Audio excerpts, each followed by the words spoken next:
It started as a routine drive.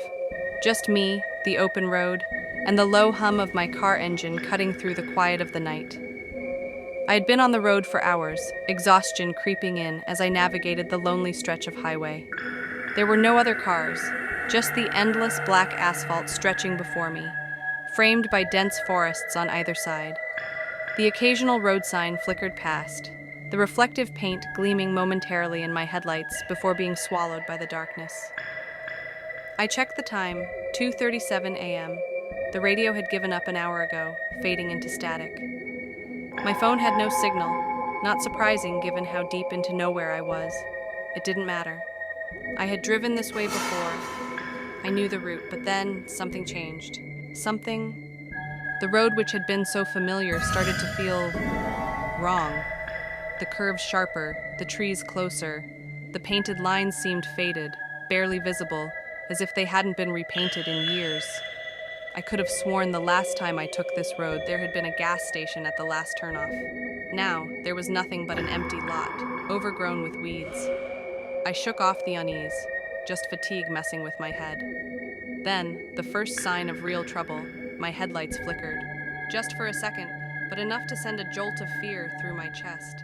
I tapped the dashboard. "Not now," I muttered. But they stayed on, steady and bright. A momentary glitch, nothing more. Or so I thought. A few minutes later, they flickered again, this time longer. The darkness pressed in, my hands tightening on the wheel. And then I saw it. A figure on the side of the road. I barely had time to process before I was passing it. A man, tall, motionless, his head slightly tilted, my stomach twisted. He hadn't been walking, hadn't been moving at all, just standing there watching the road, watching me. A chill crawled up my spine. I glanced in the rearview mirror. Empty highway, no sign of him. I exhaled shakily. Maybe I imagined it. Maybe my tired mind was playing tricks on me. And then the headlights died. Panic surged through me as complete darkness engulfed the car. My foot hit the brake instinctively, but I realized I was still moving.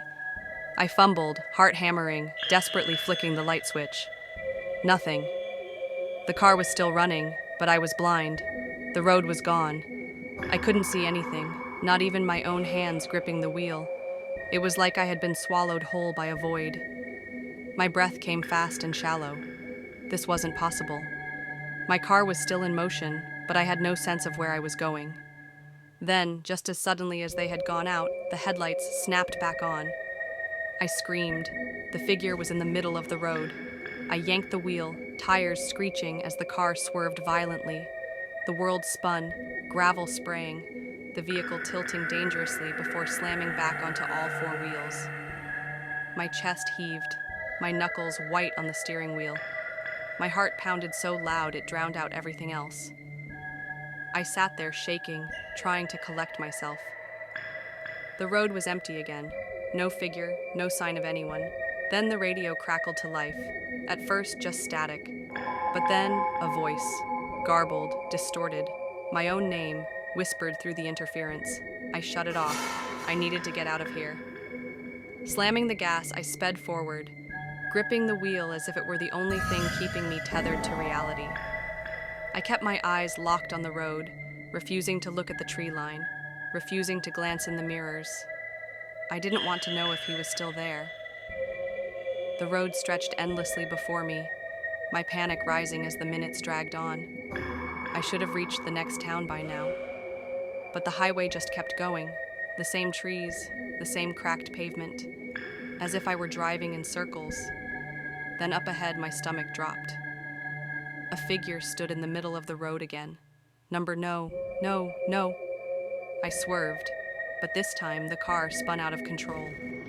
The world tilted as I veered off the road, crashing through the underbrush, branches scraping against the windows like skeletal fingers. The impact was jarring, metal crunching, my body lurching against the seatbelt. And then, silence.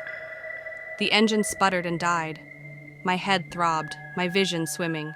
I forced myself to move, reaching for my phone. Still no signal. A sound. Software. Just outside the driver's window, a whisper. I turned my head slowly, my breath catching in my throat. He was there, right outside the glass, too close. His face wasn't right, too pale, the features blurred like a smeared painting.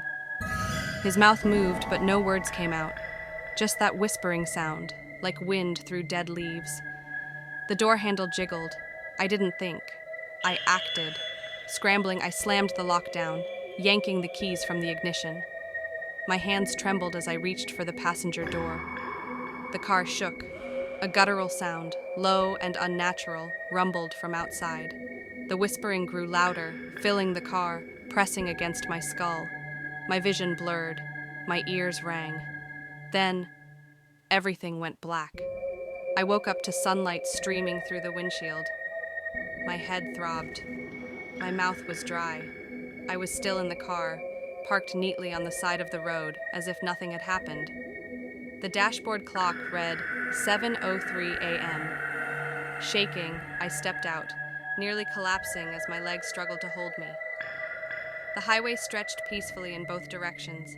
Birds chirped. The nightmare of the night before felt distant, unreal. But the scratches on the side of my car said otherwise. Long, deep marks, as if something had tried to claw its way inside. I never drove that road again.